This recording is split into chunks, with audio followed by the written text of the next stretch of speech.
Igreja Cristo é Vida, a sua cidade refúgio. Então vamos abrir a Bíblia, meus irmãos, lá em 1 Coríntios, capítulo 11, versículo 1. E o tema da nossa mensagem é imitadores de Cristo. Imitadores de Deus, né?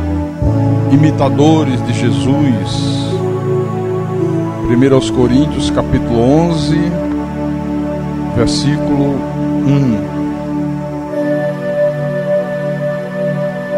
Então ele disse assim, o apóstolo São Paulo: sede meus imitadores, como também eu sou de Cristo.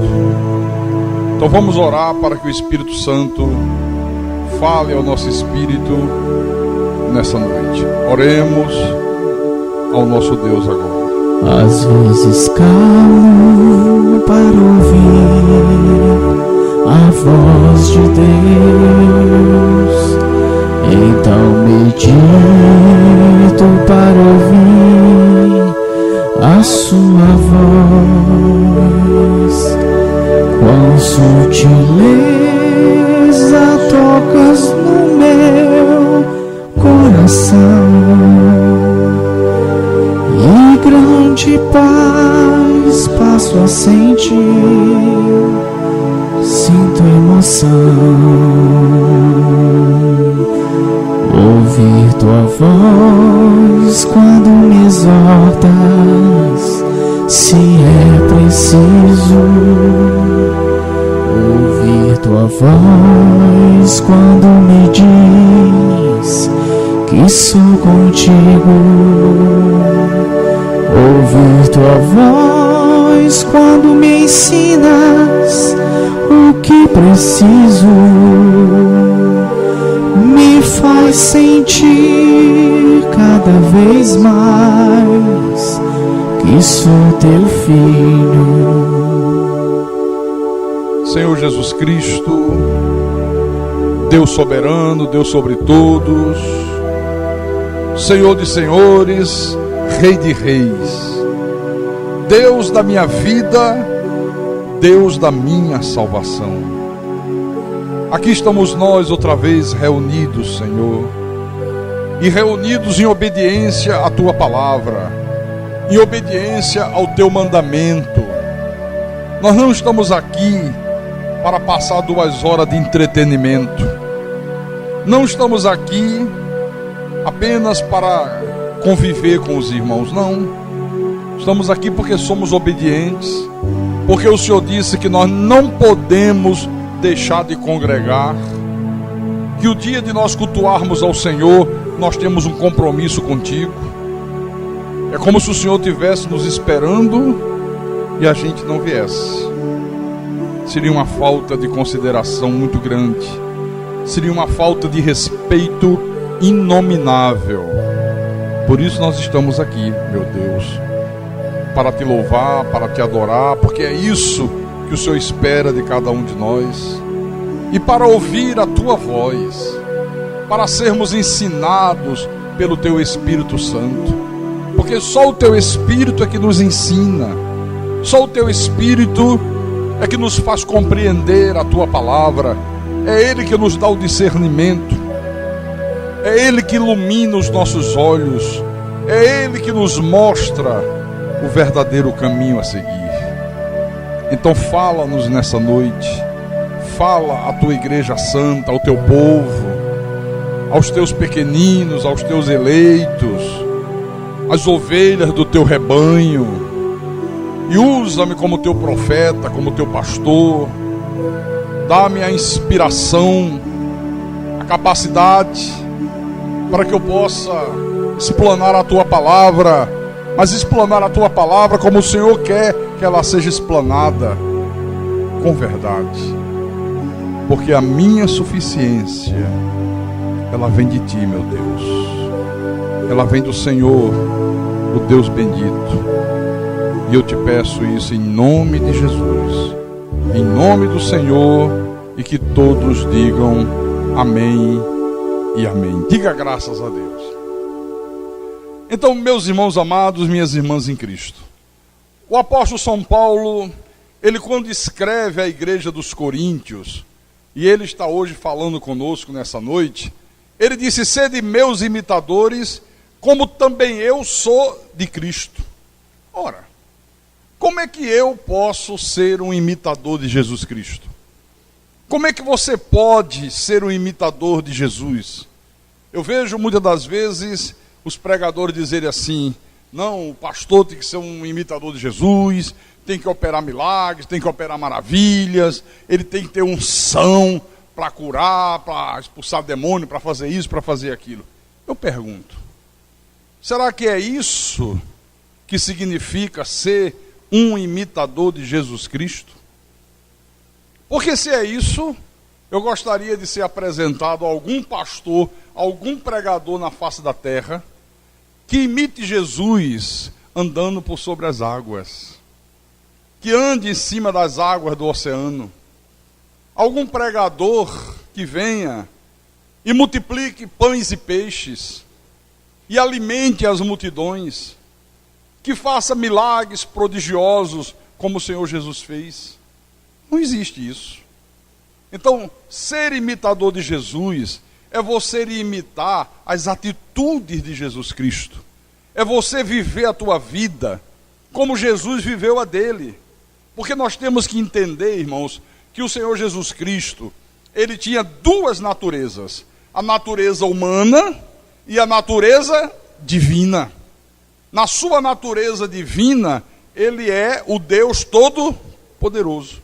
Agora, o problema maior é que a igreja, a chamada igreja cristã, ou a igreja evangélica, como muitos dizem, ela costuma dar muito destaque, dar muito ênfase a Jesus curando o cego, a Jesus purificando os leprosos, a Jesus ressuscitando mortos, Jesus curando a mulher hemorrágica, Jesus multiplicando os pães e os peixes, Jesus andando por sobre o mar. Maravilha! Claro, quando a gente lê isso na Bíblia, ou quando nós ouvimos um pregador citar esses exemplos maravilhosos do Senhor, tudo isso é maravilhoso, tudo isso nos enche de gozo, nos enche de alegria. Por quê? Porque isso mostra a natureza divina do Senhor Jesus Cristo. Isso mostra Ele como Deus, manifestando o seu poder, os seus sinais, os seus prodígios, as suas maravilhas. Até aí está tudo maravilhoso.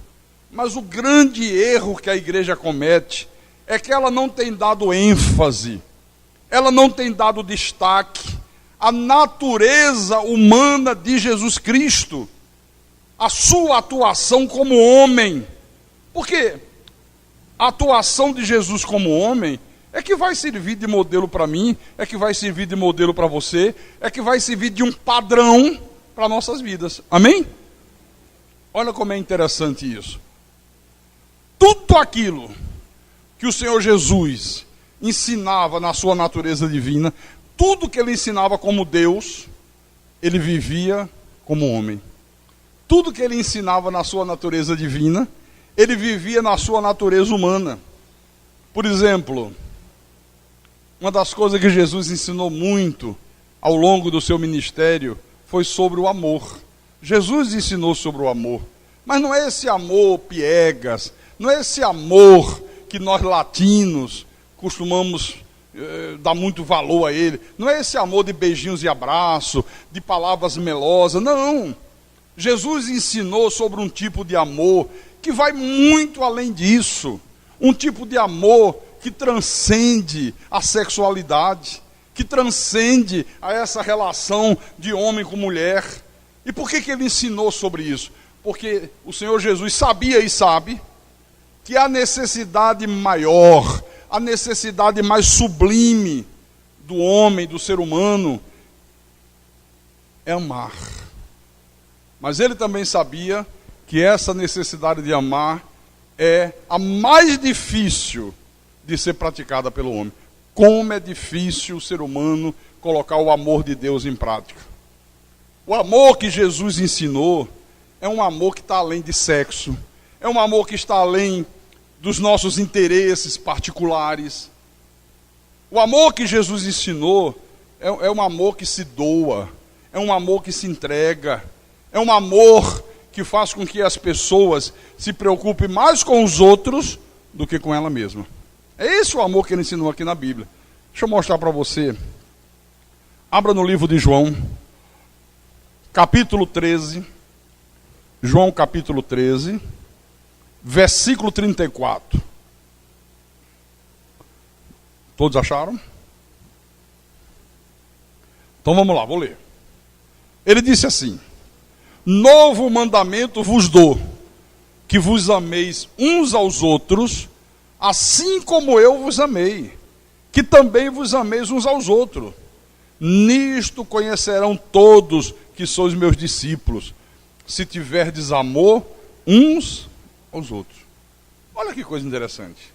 Que amor é esse aqui, hein? Esse amor, irmãos, não se aprende num banco de faculdade. Esse amor aqui que Jesus está se falando, você não aprende num curso de teologia.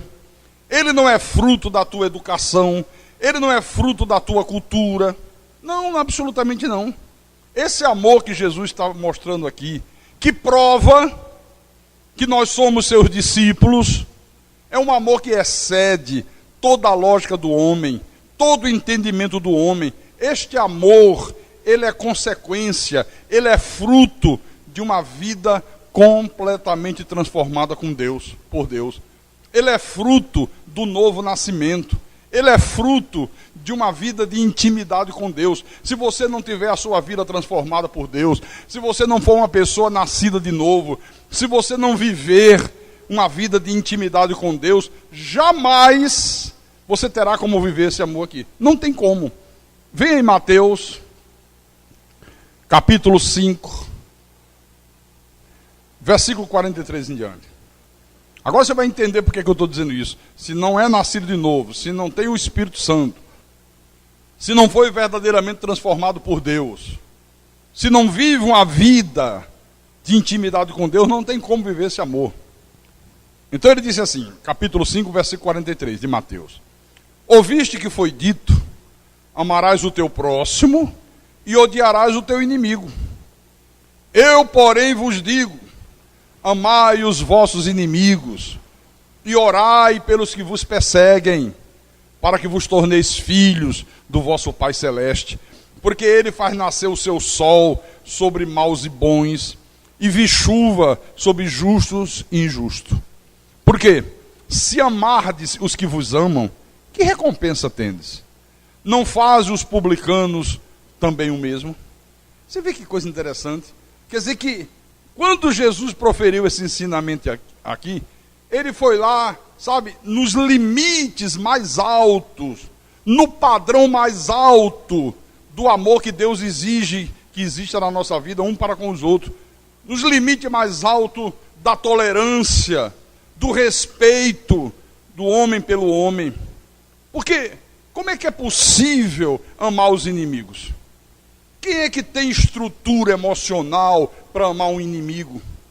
Como é que você pode amar uma pessoa que te frustrou, uma pessoa que te decepcionou, uma pessoa que tentou puxar o teu tapete, uma pessoa que de uma forma ou de outra te prejudicou, uma pessoa que agiu com injustiça contra você? Como é que se pode amar uma pessoa dessa maneira? Nós vemos pessoas, às vezes, que estão dentro das igrejas, que têm Bíblia debaixo do braço, que cantam hino de louvor, de adoração a Deus, e que não conseguem amar nem a si mesma. Pessoas que não têm um mínimo de autoestima, pessoas que vivem se autodestruindo, com sentimentos de culpa, com sentimentos de inferioridade. Às vezes vemos também pessoas que amam, mas amam só os amigos. Mas o amor que ela tem para com os amigos é um amor superficial, é um amor que não tem estrutura, que não tem profundidade, que não tem raízes. Na primeira oportunidade que aquele amigo contrariá-la, ela já exclui da lista de amigos. Aquela pessoa já não serve mais como amigo. Não, era meu amigo, agora não é mais. Via de regra, quando contraria, se transforma no inimigo. Então eu pergunto, se normalmente É dessa maneira que as pessoas amam. E é verdade, é assim que elas amam. O amor que as pessoas vivem hoje é assim. Um amor de interesse. Eu amo enquanto ele não me contraria. Enquanto ele não fizer alguma coisa que me desgoste. Se ele me contrariar, se ele me fizer alguma coisa que me desgoste, já não amo mais, odeio. Normalmente é assim que as pessoas amam. Então, se é assim que normalmente elas amam, como é possível amar os inimigos? Porque, irmão Geraldo, nós vivemos num mundo cercado de inimigos. Não são inimigos que querem te matar, que querem te dar uma facada, que querem te dar um tiro. Não. Nós vivemos cercados de inimigos que nos decepcionam, que nos frustram, às vezes que nos criticam de uma maneira injusta, às vezes pessoas que falam pelas costas, na tua frente te elogia, quando você vira as costas, ela desce o pau em você. Nós vivemos cercados disso. Então, somente uma pessoa que experimentou o milagre do novo nascimento, somente uma pessoa cheia do Espírito Santo, somente uma pessoa que tem uma maturidade espiritual muito grande, somente uma pessoa que tem verdadeiramente o caráter de Deus, que é uma pessoa que tem domínio próprio, que é uma pessoa que tem o controle das suas emoções, pode colocar em prática esse amor aqui ensinado pelo Senhor Jesus. Amai os vossos inimigos. Só o cristão legítimo é que pode ter domínio próprio, é que pode ter o controle das suas emoções, é que pode amar aqueles que lhe aborrecem, aqueles que lhes frustram, aqueles que lhe prejudicam, aqueles que lhe injuriam. E vou dizer mais. Se você tiver essa capacidade aqui, de amar os teus inimigos, de amar uma pessoa que de uma maneira ou de outra te frustrou, te decepcionou, te feriu, te magoou, olha, você estará fazendo um bem a você mesmo. Se você tiver essa capacidade, você estará fazendo um bem a você mesmo. Por quê? Por que eu estarei fazendo um bem, pastor, a mim mesmo? Porque você não vai mais ficar angustiado por aquilo que a pessoa fez. Quando você ama o inimigo, você não se angustia com aquilo que o inimigo te fez. Você vai olhar para aquela pessoa sobre outro ângulo, sobre outra perspectiva. Você não vai ver mais aquela pessoa como inimiga. Pelo contrário, você vai ter compaixão dela. Você vai dizer assim, puxa vida, o que essa pessoa me fez prova que ela está precisando de ajuda. Prova que ela não está bem espiritualmente. Prova que ela está numa situação muito difícil. Eu vou ver se eu consigo ajudá-la. Eu vou ver se eu consigo estender a mão para ela. E aí você não se angustia. Você não fica com raiva. Você não fica estressado. Né? Você não fica com aquele sentimento, sabe? Que fica corroendo o coração por dentro. Então, dentro dessa perspectiva, eu creio que já deu para você perceber que o amor de Deus, que Ele requer de nós um para com os outros, e o perdão, são duas coisas que caminham lado a lado. Quem ama, perdoa. Diga, quem ama, perdoa. Eu pergunto, Jesus na sua natureza humana não deu esse exemplo? Deu ou não deu? Deu. Ele perdoou quando era rejeitado. Ele perdoou quando foi ofendido. Ele perdoou quando foi incompreendido. Ele perdoou quando foi ferido. Quando zombavam dele, ele perdoava. Quando injustiçado, ele perdoava. Jesus perdoou, irmãos, até no momento que ele estava morrendo crucificado na cruz. Até naquele momento ele foi capaz de perdoar. Quer ver? Abra em Lucas. Lucas 23, versículo 34. Vamos ler o 33 também para a gente entender bem, né? Então diz assim: quando chegaram ao lugar chamado Calvário, ali o crucificaram, bem como aos malfeitores, uma à direita, outra à esquerda. Contudo, Jesus dizia: Pai, destrói essa gente, acaba com eles, envia um raio do céu agora e faz eles caírem aí tostados no chão. Foi isso que ele falou? Não. Ele disse: Pai, perdoa-lhe, porque não sabem o que fazem. Então, repartindo as vestes dele, lançaram sorte. Você vê, no momento maior da sua dor, ele foi capaz de orar ao Pai, a natureza humana falando com a natureza divina, pedindo que perdoasse aquela multidão que o feria, aquela multidão que disse, crucificam, crucificam. Eles não sabem o que fazem. Eles foram manipulados pelas autoridades religiosas. Eles foram feitos massas de manobra. Eles não sabem nem o que eles estão fazendo. Então, olha o exemplo que Jesus deu de amor e perdão andando lado a lado. Tem um outro exemplo também. No capítulo 22 de Lucas. Bem aí de lado. Lucas capítulo 22, versículo 54 em diante. Então, prendendo-o, o levaram e o introduziram na casa do sumo sacerdote. Pedro seguia de longe. E quando acenderam fogo no meio do pátio e juntos se assentaram, Pedro tomou lugar entre eles, entre o povo, entre os servos dos sumos sacerdotes. Entrementes, uma criada, vendo-o assentado perto do fogo, fitando, olhando nos olhos de Pedro, disse, olha, este aí também estava com ele.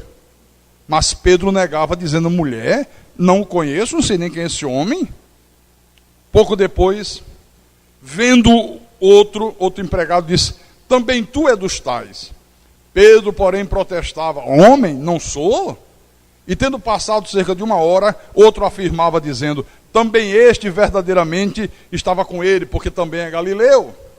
Mas Pedro insistia, homem, não compreendo o que dizes. E logo estando ele ainda a falar, cantou o galo. Logo estando ele a falar, cantou o galo. Então, voltando-se o Senhor, fixou os olhos em Pedro, e Pedro se lembrou da palavra do Senhor, como lhe dissera, hoje, 3 vezes me negarás antes de cantar o galo. Então Pedro, saindo dali, chorou amargamente. Olha que coisa tremenda, hein?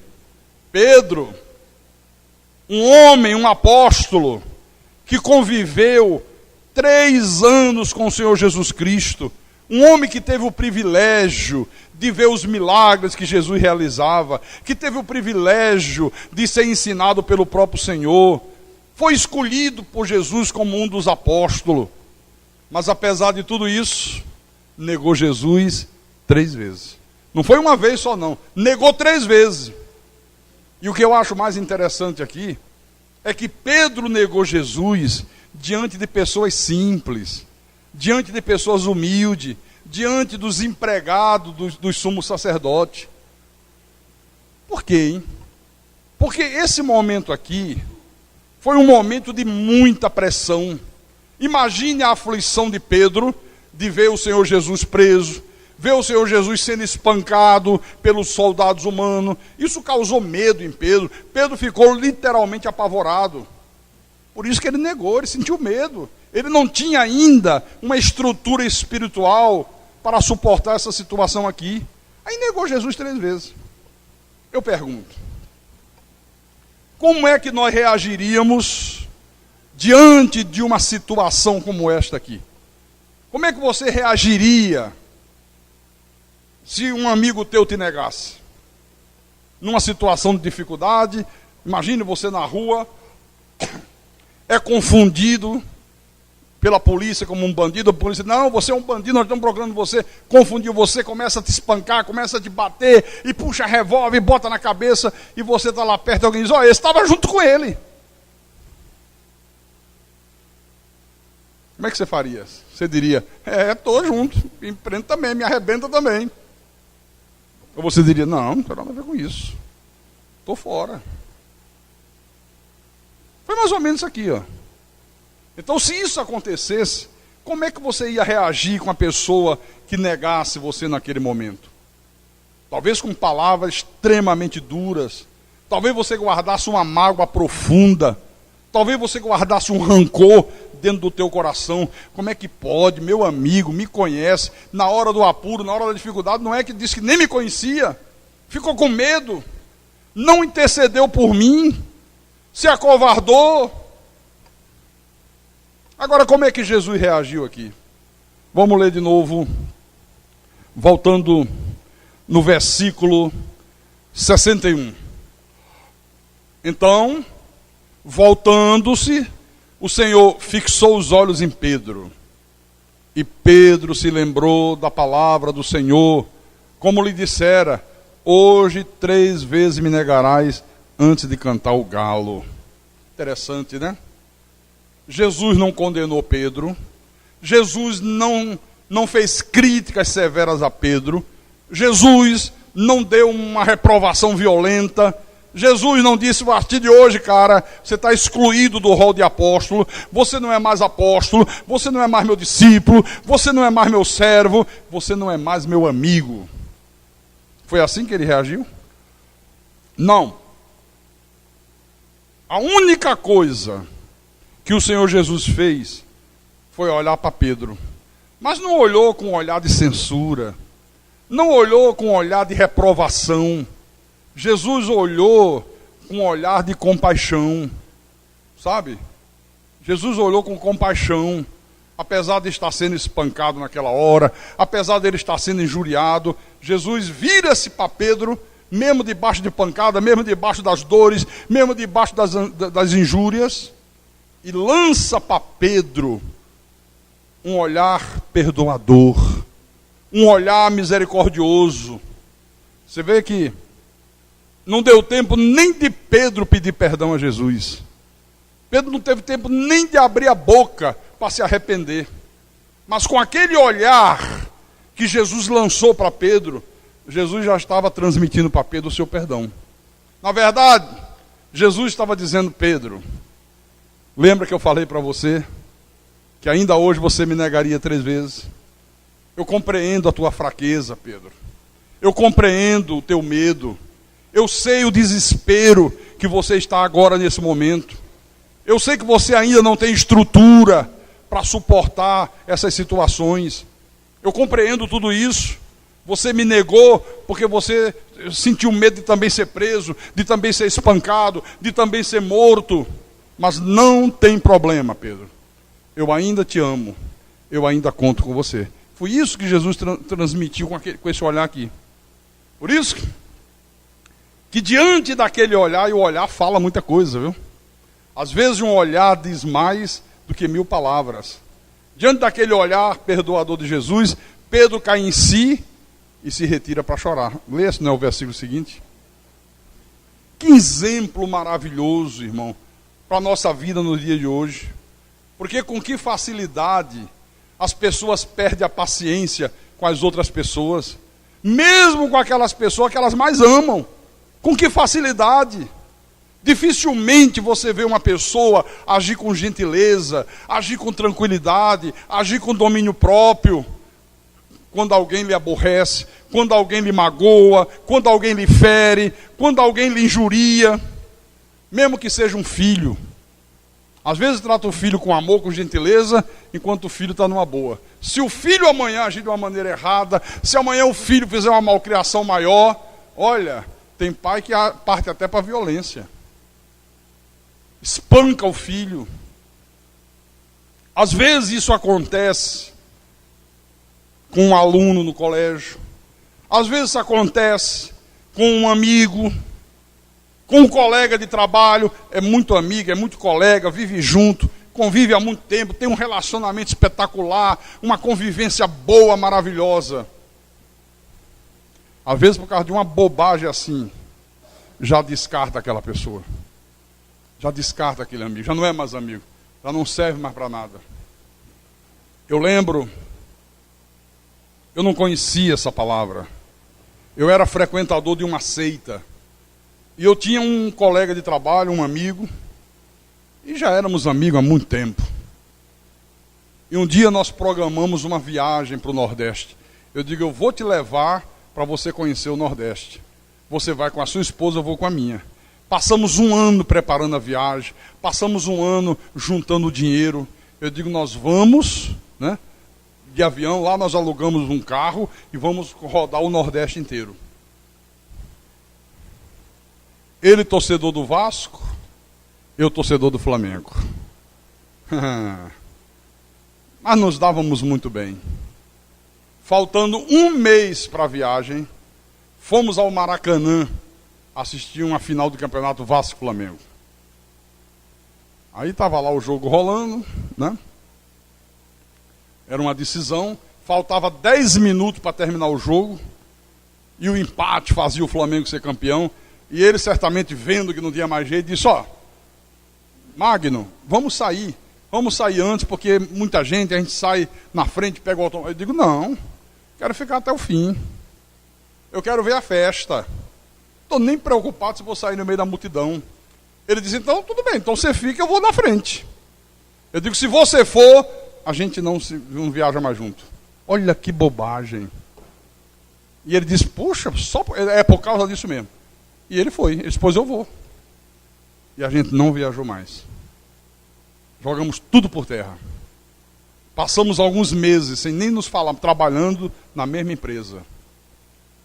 Só voltamos a reatar a nossa amizade através das nossas esposas, que disseram, isso é um absurdo. Tão amigos que eles sempre foram, por causa de uma bobagem dessa. Aí elas trabalharam e fizeram com que a amizade fosse reatada. Viu? Então você vê, não é assim que normalmente as pessoas procedem? É ou não é? É ou não é, irmão? Tem uma outra passagem bíblica, também muito interessante, no livro de João, capítulo 18,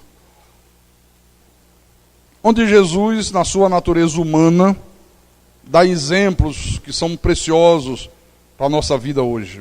João capítulo 18, versículo 1 em diante.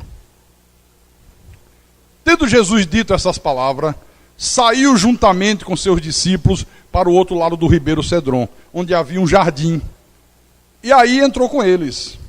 E Judas, o traidor, também conhecia aquele lugar, porque Jesus ali estivera muitas vezes com seus discípulos. Tendo, pois, Judas recebido a escolta e dos principais sacerdotes e dos fariseus alguns guardas, chegou a este lugar com lanternas, tochas e armas. Sabendo, pois, Jesus todas as coisas que sobre ele haviam de vir, adiantou-se e perguntou-lhes, a quem buscais? E eles responderam, a Jesus o Nazareno. Então Jesus lhes disse, sou eu.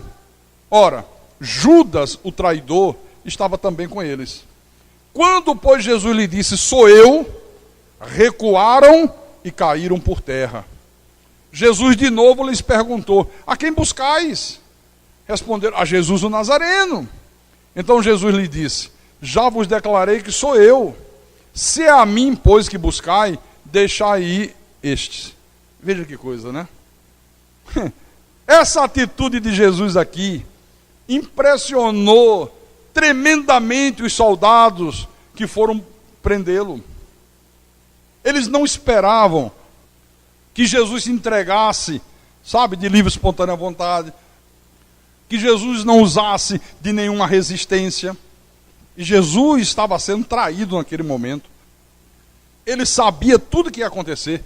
Ele sabia que Judas tinha ido lhe entregar, que Judas havia ido lhe trair. Você já se sentiu traído por alguém? Um amigo, um colega, em qualquer situação da vida. Normalmente, quando uma pessoa é traída, ela tem reações de ódio, ela tem reações de agressividade. Por isso, tem que ter muita cautela quando você lida com uma pessoa traída. Você não vê que tem homens que matam a mulher? Namorado que mata a namorada, noivo que mata a noiva, marido que mata a esposa. Mas com Jesus aqui foi diferente, ó.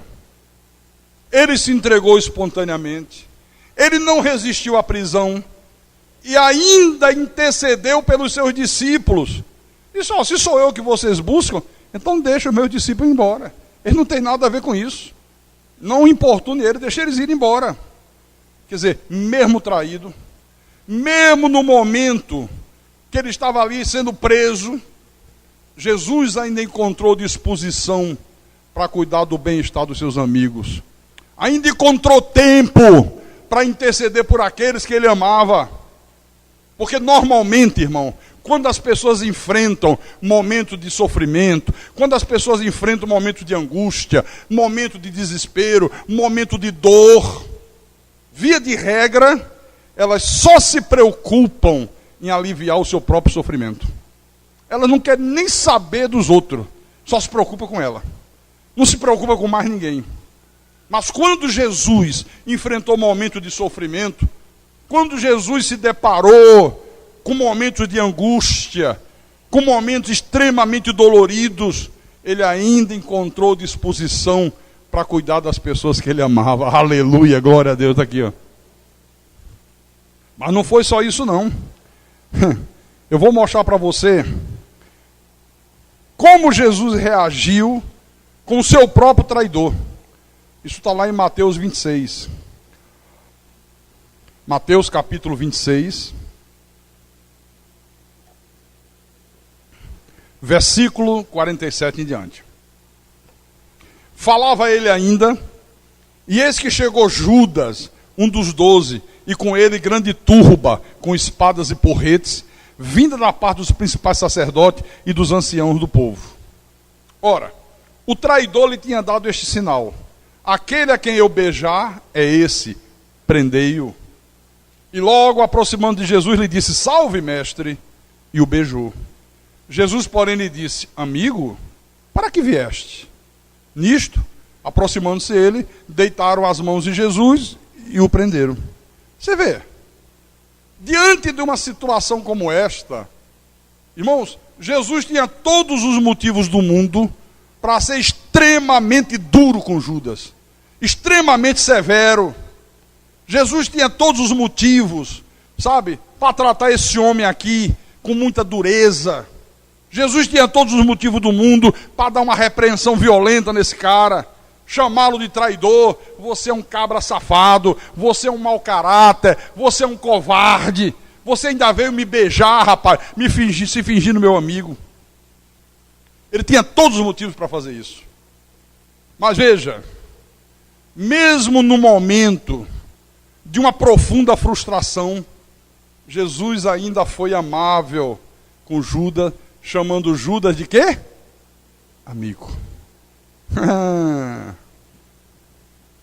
Judas fez um falso elogio: salve, mestre, e o beijou. Jesus disse: amigo, para que vieste? Para que vieste? Para que você veio? O que te trouxe aqui? Hein, meu amigo? O que você veio fazer? Qual é a tua intenção?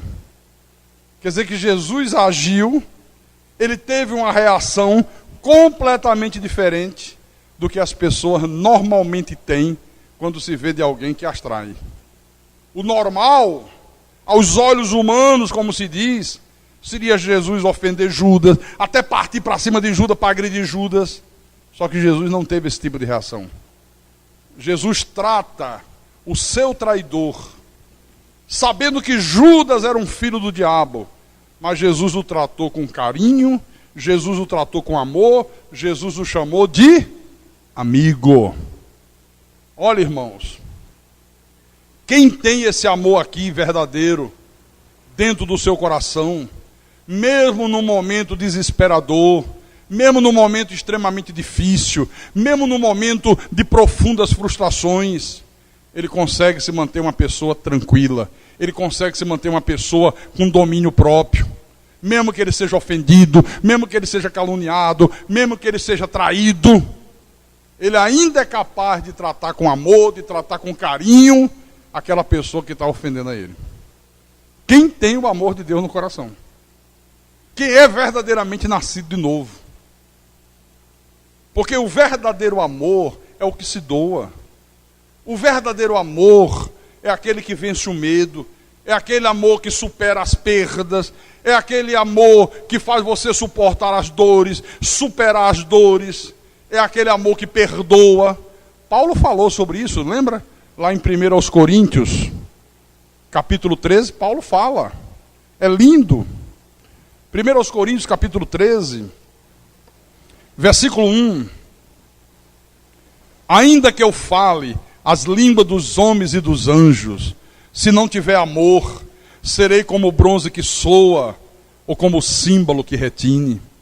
Ainda que eu tenha o dom de profetizar, e conheça todos os mistérios e toda a ciência, Ainda que eu tenha tamanha fé, a ponto de transportar montes, se não tiver amor, nada serei.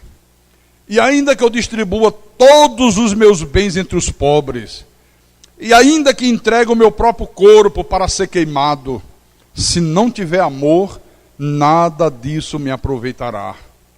Aí no versículo 4 ele diz: o amor é paciente, é benigno, o amor não arde ciúmes, não se ufana, não se soberbece, não se conduz inconvenientemente, não procura os seus interesses, não se exaspera, não se ressente do mal, não se alegra com a injustiça, mas regozija-se com a verdade. Tudo sofre, tudo crê, tudo espera, tudo suporta. O amor jamais acaba. O amor jamais acaba. Então Jesus, na sua natureza humana, ele viveu, ele praticou esse amor aqui. Por isso que o amor fazia que o Senhor Jesus sempre se sentisse satisfeito. Ele era um homem sereno, ele era um homem tranquilo. Esse amor aqui fazia com que Jesus tivesse as suas emoções estabilizadas, independente da situação que ele estava passando, independente se estava enfrentando uma situação difícil, independente de sofrimento, independente das frustrações, independente das críticas, independente das rejeições, independente das calúnias. Foi esse amor que o Senhor Jesus viveu. Então, as palavras e as atitudes que Jesus teve ao longo do seu ministério, parece hoje quase que um sonho para a igreja moderna. Parece uma fantasia, parece uma utopia. Tem gente dentro da igreja que diz assim: ah, mas Jesus era Jesus, eu sou eu. Ah, mas Jesus era Jesus. Quem sou eu para ter a mesma atitude? Quem sou eu para perdoar um inimigo? Quem sou eu para ter domínio próprio? Quem sou eu para ter tranquilidade? Não. Na sua natureza humana, ele era tão homem quanto eu, quanto você. Quanto eu, como você. Por isso ele deu exemplo. Por isso ele deu exemplo para que nós pudéssemos imitá-lo. Né? Pastor, e como é que é esse amor em relação a Deus? Como é que eu manifesto esse amor em relação a Deus? O senhor já mostrou em relação ao próximo. Pois é, mas tem que começar mesmo pelo próximo. A Bíblia diz: se não amas aquele a quem tu vês, como você vai amar aquele que você não vê? Se você não é capaz de perdoar uma pessoa que está aí na tua frente, como é que você vai ter perdão, ter gratidão, ter amor para Deus que você não vê, que é Espírito? Como é que você vai poder fazer? Como é que é possível isso aí? Deixa eu mostrar 2 exemplos de pessoas que demonstraram o amor a Deus de uma maneira tremenda. Livro de João, capítulo 12. João capítulo 12. Encontraram? Então vou ler, tá? 6 dias antes da Páscoa, foi Jesus para Betânia, onde estava Lázaro, a quem ele ressuscitara dentre os mortos. Deram-lhe, pois, ali uma ceia. Marta servia, sendo Lázaro um dos que estavam com ele à mesa. Então Maria, tomando uma libra de bálsamo de nardo puro, muito precioso, ungiu os pés de Jesus e os enxugou com seus cabelos, e encheu-se toda a casa com o perfume do bálsamo. Mas Judas Iscariotes, um dos seus discípulos, o que estava para traí-lo, disse: por que não se vendeu este perfume por 300 denários e não se deu aos pobres? Isto disse ele, não porque tivesse cuidado dos pobres, mas porque era ladrão e, tendo a bolsa, tirava o que nela se lançava. Jesus, entretanto, disse: deixai-a, que ela guarde isto para o dia que me embalsamarem, porque os pobres sempre os tende convosco, mas a mim nem sempre me tendes. Interessante, né? Mais uma vez, nós encontramos aqui na Bíblia Marta e Maria, as duas irmãs de Lázaro. Marta, como sempre, muito ocupada com os afazeres, servindo, fazendo comida, preocupado com as coisas seculares, né? Como sempre, desde a primeira vez. Maria, o contrário. Maria amava profundamente o Senhor Jesus Cristo. Depois que ela ouviu os ensinamentos de Jesus, naquela primeira vez que Jesus entrou na sua casa, que ela largou os afazeres, que ela largou a irmã trabalhando sozinha, que ela sentou-se aos pés do Senhor, ouvindo os ensinamentos. Esta mulher aqui ficou tão cativada por Jesus, ela ficou tão possuída de um amor profundo para com o Senhor Jesus, que ela ficava sem saber como fazer para expressar para ele o amor que ela tinha, para expressar a gratidão que ela tinha. E o que acontece aqui? Aparece uma oportunidade, ela tinha um perfume muito precioso, caríssimo, talvez até fosse a coisa mais preciosa que ela possuía. E veja, irmão, o amor que esta moça, o amor que esta mulher sentia para com o Senhor Jesus, a gratidão que ela tinha para com o Senhor Jesus Cristo, fez com que ela tivesse um gesto inusitado. Qual foi o gesto inusitado? Ela deu para Jesus aquilo que de mais precioso, aquilo que de mais caro ela possuía. Pegou o vaso de alabastro, quebrou, pegou o perfume caríssimo, preciosíssimo, derramou sobre os pés de Jesus e depois enxugou os pés do Senhor Jesus Cristo com seus cabelos. Ela não disse, mas espera lá, não tem uma toalhazinha aí? Porque meu cabelo já viu, né? Deu uma escova sábado. Passei uma prancha, né? Já dei um grau, eu pegar e enxugar os pés dele, né? Os pés que ainda estão sujos de barro ali, eu já joguei perfume, já fez essa lama e agora eu vou passar os meus cabelos. Mas ela fez exatamente isso aqui, ó. E o que é que a história mostra? Judas estava presente, Judas presencia, Judas vê tudo isso e, ao invés de se alegrar, ele fica profundamente indignado com o que Maria fez e considerou isso um desperdício. Como é que pode pegar um perfume tão precioso, custa 300, o cara era esperto, ele já calculou quanto custava aquele perfume. Ele disse, custa 300 denários. Por que não se vendeu e distribuiu para os pobres? Parece um cara preocupado em ajudar os pobres. Não era, não. Ele estava revoltado que ele, se pegasse esse dinheiro, botasse aqui na sacola, eu metia a mão e roubava. Porque era o tesoureiro e roubava as ofertas. Era ladrão.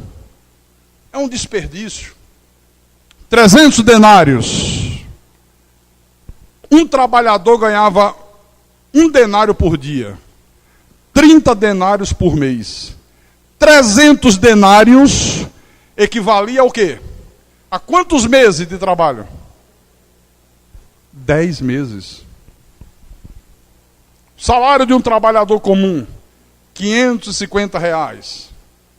Seria o equivalente hoje a R$5.500. Não era pouca coisa. E para uma pessoa de vida simples, como era essa mulher aqui, não foi um desperdício não, irmão. Foi um ato de amor, foi um ato de gratidão a Deus. Jesus entendeu tão bem a profundidade desse gesto que Maria teve. Jesus ficou tão comovido, Jesus ficou tão grato, que ele disse, olha, onde esse evangelho for pregado, também será contado o que essa mulher fez. Quer ver? Vem Mateus. Mateus capítulo 26. Versículo 13. Mateus capítulo 26, versículo 13. Em verdade vos digo, onde for pregado em todo o mundo este evangelho, será também contado o que ela fez para a memória sua. Aleluia. 2000 anos depois, estamos nós contando o que essa mulher fez. Aleluia. Você está vendo? Quer dizer que essa atitude desta mulher foi um memorial de amor. É um memorial. Por isso chegou até os dias de hoje. Tremendo, não? Você já viu alguém fazer algo parecido nos dias de hoje? Você já viu alguém, por gratidão a Deus, por amor a Deus, se dispor de um bem caro em favor da obra, em favor da igreja? Você já viu isso? Difícil, né? Coisa rara. Eu não é? Ou estou falando alguma bobagem? Você sabe por que eu sou o pastor que eu sou? Você sabe por quê? Mais uma vez estou aqui. Mais 2 semanas longe dos meus filhos, longe da minha mulher, já se vão 10 anos. Se coloca no meu lugar. Imagine você todo mês, você que é casado, Silvio está aí, irmão Geraldo, irmão Valdir, Carlos, outro Carlos lá. Imagine Paulo, que é policial militar. Imagine vocês que têm esposas, que têm família, que têm filhos.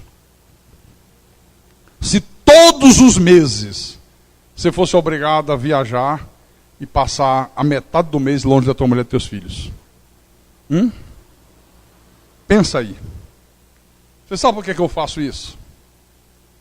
Você sabe por que eu faço com prazer, eu não reclamo, eu não murmuro, eu não acho ruim? Sabe por quê? Por causa do amor que eu tenho para com o Senhor Jesus. Pela gratidão que eu tenho. Quem eu era ontem, quem eu sou hoje. Eu era um falso pastor. Eu vivia como um falso pastor, enganado, manipulado, pregando um falso evangelho, iludido. O Senhor Jesus me resgatou. O Senhor Jesus transformou minha vida. O Senhor Jesus iluminou os meus olhos. Ele me fez conhecer os seus mistérios revelados. Eu nunca passei nem na porta de uma faculdade de teologia. Nunca. Eu conheço mais a Bíblia do que qualquer um que tenha curso de teologia, seja em que faculdade for. Eles ficam endoidecidos, eles ficam enlouquecidos. Onde é que esse cara estudou? Qual foi a faculdade que ele fez? Às vezes ligam para mim, pastor, o senhor se formou aonde? O senhor fez faculdade no exterior, foi? O senhor fez não sei aonde? Não fiz lugar nenhum. E como é que o senhor sabe isso aí? Pela glória de Deus. Porque Deus me ensinou.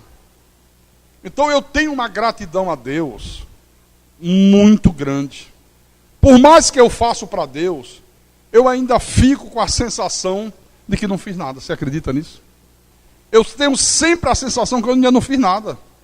Que não fiz nada, absolutamente nada. Amém? Deixa eu ver se dá tempo. Dá, rapidinho.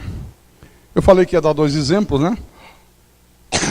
Lucas capítulo 7. Esse é bem rápido, para a gente terminar. Versículo 36. Agora diz assim. Agora é outro episódio. Convidou um dos fariseus para que fosse jantar com ele. Jesus, entrando na casa do fariseu, tomou lugar à mesa. E eis que uma mulher da cidade, pecadora, sabendo que ele estava à mesa na casa do fariseu, levou um vaso de alabastro com unguento. E estando por detrás aos seus pés, chorando, regava-o com as suas lágrimas e os enxugava com os seus próprios cabelos. E beijava-lhes os pés e os ungia com unguento. Ao ver isto, o fariseu que o convidara disse consigo mesmo: se este fora profeta, bem saberia quem e qual é a mulher que lhe tocou, porque é pecadora. Agora é o contrário. Agora vem uma mulher totalmente desprezada pela sociedade, uma mulher que vivia uma vida de prostituição, uma mulher de programa, uma mulher que vivia uma vida promíscua. Mas esta mulher aqui, só de ouvir falar do Senhor Jesus Cristo, ela já começou a sentir um profundo amor para com o Senhor Jesus. Só de ouvir falar dele. O que esta mulher ouviu de Jesus, ouviu alguém falar de Jesus para ela, já começou a operar mudanças na vida dela. Ela agora já começava a encontrar um novo sentido para a sua vida. E quando ela soube que Jesus estava na casa desse homem aqui, de repente, sem pedir licença, ela adentra a casa dentro, a casa de um fariseu, ela se prostra aos pés de Jesus, ela começa a regar os pés de Jesus com lágrimas, com unguento, e começa a enxugá-lo com seus próprios cabelos. Ora, toda a cidade conhecia esta mulher aqui. Todo mundo sabia quem ela era. Uma prostituta, uma mulher devassa, uma mulher de vida promíscua. E quando ela começou a chorar aos pés de Jesus, esse indivíduo aqui, esse fariseu, começou no seu pensamento a criticar tanto Jesus como ela. Isso como é que pode? Isso é um escândalo. Não tem cabimento uma coisa dessa. Como é que essa mulher, uma prostituta, uma mulher de programa, uma mulher vagabunda, entra aqui, fica chorando aos pés dele, e depois começa a derramar um unguento nos pés, e começa a enxugar os pés dele com o cabelo, e ele não repele a mulher, e ele não manda que ela saia, e ele não a repudia. Olha, Jesus ficou tão comovido com o gesto dessa mulher, que mesmo ele estando numa situação extremamente delicada, diante dos seus inimigos, diante dos seus adversários, ele não se preocupou em ver que a sua imagem ia ficar ainda mais desgastada socialmente. Ele não se preocupou, não estava nem aí. Para o Senhor Jesus, os sentimentos desta mulher eram muito, muito mais importantes do que os outros pudessem falar, do que os outros pudessem pensar a respeito dele. Ele não se preocupou. Não fez perguntas à mulher, não indagou nada sobre a vida dela, não questionou os seus erros, não questionou a sua maneira de viver. Ele apenas a compreendeu e ele tratou a mulher gentilmente. Aí depois de tudo isso, ele se dirige a esse indivíduo aqui e dá-lhe uma lição de moral tremenda. Versículo 40. Dirigiu-se Jesus ao fariseu e lhe disse: Simão, uma coisa eu tenho para te dizer. Olha, Deus sonda mentes e corações, viu? Esse cara não disse uma palavra, ele só pensou. Ele reprovou Jesus e a mulher em pensamento. Mas Deus sonda. Às vezes você está aqui no culto e está pensando bobagem, está criticando o pastor na sua mente. Deus está lá captando. Deus está lá sabendo de tudo. Então Jesus sabia tudo que esse cara tinha falado, tinha pensado. Mas olha, ô Simão, eu tenho uma coisa a te dizer. Ele respondeu: diga, mestre. Certo que ia receber elogio, né? Convidou o homem para jantar, preparou um banquete. Ele disse: olha, certo credor tinha 2 devedores. Um lhe devia 500 denários, o outro 50. Não tendo nenhum dos 2 com que pagar, ele perdoou a ambos. Qual deles, portanto, o amará mais? Aí o tal de Simão respondeu: bom, eu suponho que aquele a quem mais perdoou. Jesus disse: muito bem, se respondeu bem, julgaste bem. E voltando para a mulher, disse a Simão: vê esta mulher, está vendo ela aqui?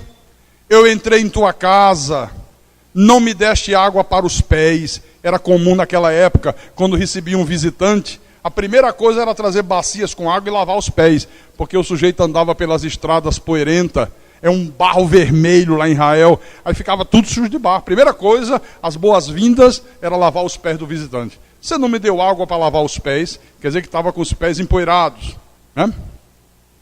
Esta, porém, regou os meus pés com lágrimas e os enxugou com seus cabelos.